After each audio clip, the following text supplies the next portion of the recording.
Vivin, here we are, my friend. Yes, we are. It's a good week here in San Francisco. The sun is out today as well. Oh, yes. The energy is Good high. day. Energy is good. I love the booth. Huge booth down there. It's very cool. The Thank you. energy is off the charts down there too. So some good conversations. Yes, we did. I mean, it was quite busy. It's a good problem to have. Yes. So, yes, Keep the team going down there. Oh, yes, a lot of known faces. That's Yeah. the interesting part. So we had a lot of customers, and it was good. Good. It's good. Well, before we get into all the goodness, not that you are not goodness, but I want to know who Vivin is and your role at ManageEngine, and then we'll get into some of the other stuff. I've been with ManageEngine since 2012, so it's been 13 years now. I work as a senior technology consultant, and what do I mean by that is I do two things. One is I take part in seminars, conferences, workshops, and all that hosted by ManageEngine across the globe. And then I talk about technology, I talk about products.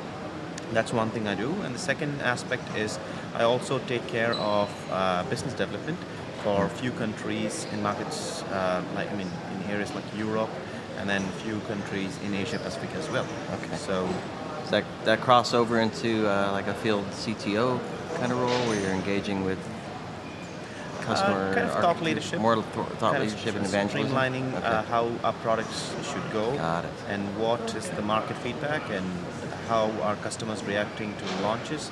And because not every market is direct, we have to work with partners. So it's a good experience. Yeah, very cool. So let's talk about the ManageEngine brand Okay. and all that's going on in there, and the connection to Zoho. I suppose we should touch on that as well. ManageEngine has been around for more than 20 years, to be precise, 22 years. So it is a division of Zoho Corporation. So Zoho Corporation has multiple divisions, and people confuse Zoho with ManageEngine. Is it kind of an acquisition, or is it a merger and all that? No, it's just one company with multiple divisions. So Zoho focuses mainly on delivering business applications, like your CRM, your mail, and all that, whereas ManageEngine focuses on delivering IT management software. So these two are the divisions, and specifically to give you some numbers, in North America we serve more than 30,000 customers, and across the globe we have reached close to 190 countries, and we serve close to 2.9 million customers. So I'm talking about enterprises, and every year has been a new learning for us. At least learning has happened in phases. So we initially started off with point products. It was just to address one specific IT problem. So it was a point product approach. And over the years, we have evolved. So right now, from point products, integrating them contextually, to now we have evolved into a platform that enterprises can use. So small, medium, and large enterprises. Okay. So a platform with multiple components. What are some of the main components? I mean, IT management's a pretty broad space. Yeah. So give us a view, maybe some of the key modules, and then how companies take those in and actually use them either directly or through partners. Sure. What started off as, let's say, a small set of IT tools or IT management tools is now grown to a comprehensive portfolio of close to 60 plus products that are 60. Yeah, 60 and counting. So 60 products spanning across verticals like identity and access management, SIEM, endpoint protection, and then you have business analytics, security analytics, so IT service management. So these are our core verticals that we have all these 60 products in. Got it. So because they're on the platform, presumably they're intelligent with each module, so a collaboration of the components, if you will. Absolutely. So give me a few scenarios of I don't know, typical use case of an organization in healthcare. How do they use ManageEngine? Sure. So as I mentioned earlier, it was all a point product approach to begin with. So IT service management, well, we had a product. Endpoint protection, we had a product, and then for SIEM, we had a product. Now, as customers evolved, we had to catch up. We had to cater to their needs. So we had to make sure that these point products talk to each other within a context. So it has to be a contextual communication. Now, talking about healthcare and how do we add value with our tools to a sector like healthcare, let me give you a very basic example. Okay. Now, any industry for that matter, the underlying technology is the same. For example, Active Directory is the same in healthcare, Active Directory is the same in banking, Active Directory is the same in manufacturing. So irrespective of the vertical, the technology, the underlying technology is common. So the pain points are common. So what we decided to do is we wanted to make sure that the offerings that we give to our customers talk to each other in a contextual way. For example, in healthcare, if someone is trying to log into a healthcare record maintenance system at, let's say, a non-business hour, which is out of their shift. Okay, it's kind of an anomalous behavior.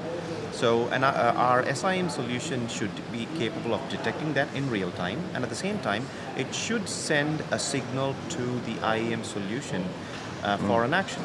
Okay, so the action could be probably blocking the user, disabling the user, or challenging the user with various Second authentication factor, techniques. or third factor, or whatever. Yes, Yeah. and then those two events should be forwarded to an IT service management tool as an incident, so that you'll be able to record and mature the incident and see it to a positive closure. Right. So that's the whole philosophy behind introducing point products and contextually integrating them. Got it. And if I heard you correctly, you said IT or security analytics, I'm pretty sure. So having, I guess there's a couple things in there when I think of that. There's what's going on, and am I successful with the analytics part? And then I'm also going to guess that there's also what that means from a demonstrable perspective in terms of internal policies. Are we adhering to what we say we need to do, external regulation and compliance and things like that? So can you touch on both of those? Sure. I would say a commonality with all the topics that you just mentioned is giving the customer the ability to have some decision insights, in the sense you have artificial intelligence, yes, okay, and then you have contextual intelligence. You'll have to make sure that artificial intelligence fits to the context of the end user or the customer. And added to that, you'll have to have business insights. So when you have these three in the equation, in that order, artificial intelligence and then contextual intelligence, and then you have business insights, Right. you will be able to deliver decision intelligence. That's exactly what That's we're the aiming goal. at. Yeah, that's the goal. Make decisions fast. Yeah, it makes decisions fast, and at the same time, you'll have to make sure that the signals that you feed in are of good quality, so that the outcome is exactly the way you want it. Yep. And then in terms of how teams, so you have operational teams, you have analysts in the SOC, you have managers overseeing that, and then there's the executive leadership team, Yep. which has a totally different view and perhaps driven by different things than the Exactly. practitioners. How does what you deliver help connect those different layers within the organization so they're on the same page with respect to here's our business objective, here are the insights with that. How does that drive our risk profile? How does that drive our policies? How does that drive our controls and response and all that? There's a lot to go in there, and if that's not connected properly, then it gets kind of hairy for the CISO in particular. Exactly. So the overall objective of the organization, especially the IT teams, is simple. It's just one focus: ensuring security. Okay? And it could mean a lot of things, but ensuring security is the crux of let's say, whatever objective they have. And how do you actually segregate it based on job functions is our role as a vendor. So what we do is, you cannot give a tool that a CIO wants to see to your sysadmins. Okay? So we'll have to understand their job function, understand their role in achieving the objective, and cater your solutions to their needs. So that's exactly what we are trying to do. I wouldn't say we are great at it or we are the best at it. No, it's an evolution. So we tailor make a solution to fit the exact job needs of the organization, but when you sum it up together, it meets the overall objective of the organization. So you have your helpless team, and they have a certain objective in mind, well, deliver what they're expecting. And then you have a SOC team and they have a certain objective in mind, deliver a solution that fits their objective. Right. And when you bring all these three together, okay, no more operating in silos, that wouldn't work. Right. Do you see a lot of that still? Absolutely. Yeah. I mean, silo operation doesn't make sense. Okay, so it's like I see something, you see something totally different, when we don't arrive at our objectives. So we have to talk to each other. At the end of the day, everything is a module, as IT, or it's a different component in IT. So there has to be transparency, there has to be communication, technically speaking, there has to be contextual integration so that we achieve the core objective. So what are some of the new things that you are seeing and even addressing? Clearly we can't get away from AI. Yep. But you also mentioned Active Directory. And I can only imagine what that world looks like now with different systems and agents and all kinds of fun stuff. So what are you seeing and hearing? I'm just giving you a couple examples, maybe more. What are you seeing and hearing, and what's ManageEngine doing to kind of help organizations get ahead of some of these changes that are underway? Sure. This is my second year in RSA, so I was here last year and this year. So last year, the theme was about AI, and AI. So this year, AI seems to be a bit outdated. Yeah. It's already everywhere. Yes, and people are talking about agentic AI. So it's agentic AI, agentic AI, agentic AI. One thing that drives, our core philosophy as a company is don't go after trends just for the sake of it. If it really adds... What is the advice you give to your customers, or your own advice you take for yourself? Okay, or both? We do a bit of both. Okay. Because you cannot act as an advisory board for every organization out there. It depends on their objectives. Yeah. Okay? So talking about things from a broader perspective is what we do here is we look at things. Okay, we are not saying we are not catching up with the trends. We look at things and we actually try to make sense out of it. So we have, as I mentioned earlier, we have close to 60 or 70 products.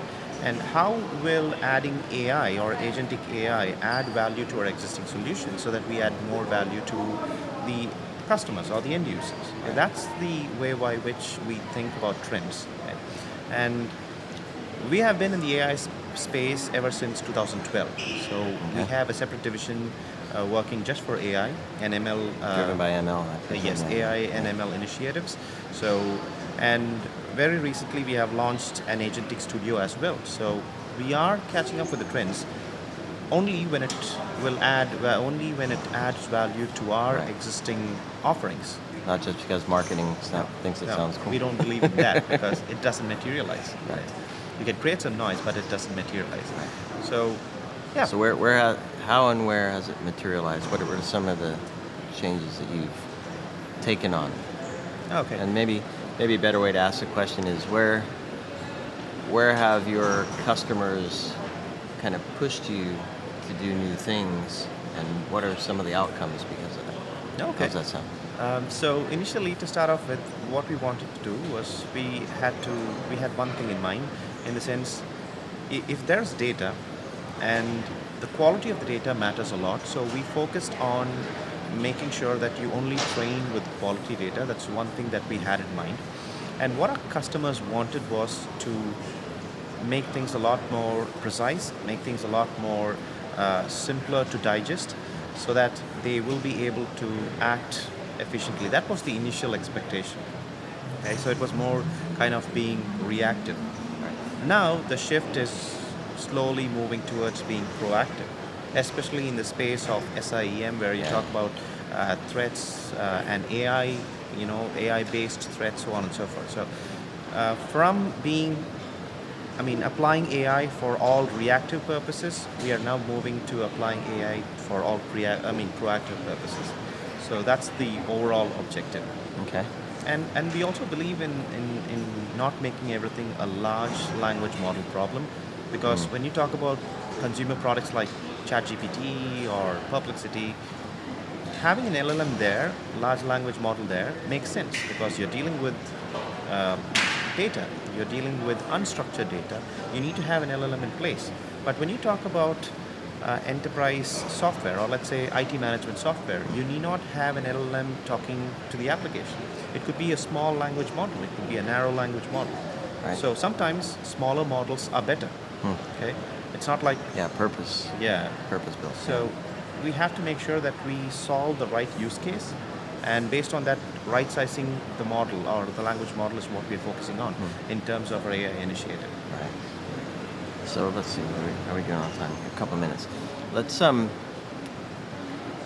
close with, I don't know, some feedback you've received, I don't know, from a CISO or from a security manager or even a practitioner, Okay. where they say, thank goodness I had these things connected. Otherwise, I wouldn't have seen this, or my team would have fallen over here, or it would have taken way too long to respond and recover. Give me a story that sticks out for you that says, because we have such a breadth and depth, and also you're very global, which organizations are also global. How does the breadth and depth of all that you deliver in all the areas around the world help your CISO and practitioners? Give me a story. Right. So I believe we're talking about two things here. One is how do you actually bring things together and add value, Right. and your global presence and how does that play out? Yeah. Okay. So the first aspect is, as I mentioned earlier, we initially started off with point product. So a customer gets one product and gets the taste of it, and about the company, about the product, about the service that we offer. And then they decide to onboard multiple products. Okay? Now, over a period of time, let's say we have customers using us for more than 15 years, 20 years. So even if they change organizations, they take ManageEngine with them. So that's one thing that we are really proud of. So what happens here is when you give them 2 or 3 products, and as they evolve, they want the applications to talk to each other. So it was not like a nice to have thing. It was a must to have thing for them. Right. So they wanted us to enable contextual integration. So we first delivered that. Okay, I wouldn't say all of our products do that, but most of our products are contextually integrated. And AI is like the icing on the cake. So we had these things natively integrated, not just half-baked integration. So the data set was very rich. And when you use that data set to train your AI, the value add was huge. Right? That's what the customers liked in us. So they wanted us to deliver something. I think we exceeded expectation, and we're trying our best to keep the wave going. Right. And about the global reach, well, the global reach, our philosophy starting from day one is to be in close proximity with the customer. Okay, be it in the form of partnerships or direct markets. So you have to be on the ground with the customer. You'll have to have your ears on the ground. That's the philosophy. That's not just a geographical advantage, I would say. That's a philosophical advantage too. So that's how we see it. Yeah, because it's not just a time zone; it's a culture. Absolutely. It's a language. It should be deeply localized. Yeah, absolutely. Yeah. And that's one of the reasons why we spend a lot on initiatives like having our own data centers instead of going with third-party data centers. So we have data centers across Sovereignty the globe. is important. 18 to 20 data centers across the globe. We had to make sure that the service, that the support, and also the technology has to be localized. Yeah. Fantastic. Well, then we could talk for hours, but we don't have hours. So hopefully we'll have a chance to do more of this and hear more stories from you and your customers. But I want to thank you for the chat today. Thank you very much. Did we say everything we want to say? Anything else you want to close with? Maybe a word to the CISOs and security practitioners that listen to this? I would say, well, we're doing few things right. We might not be doing everything right, but we're definitely doing few things right. That's worth a try. So if you are talking about securing your enterprises, securing your users, securing your applications, securing your devices in any scale, be it small, medium, or large, well, you can definitely trust us. Yep. We cater to startups, and we also cater to Fortune 500s, and we have been in the industry for about 22 years, so we know a thing or two about the trends. Yep. So yes, we are here, happy to help. Yep. And I have to say, humility speaks volumes, my friend. Humility speaks volumes, and that drives trust, in my opinion. Exactly. So, Vivin, pleasure chatting with you. Likewise. Everybody listening and watching, thank you so much for joining us. Of course, connect with the ManageEngine team, connect with Vivin, learn more about the many elements that they have for IT and security management. And gain the benefits of the global reach and all the capabilities you bring. So thanks, everybody. Thank you. Appreciate the opportunity. Thank you very much.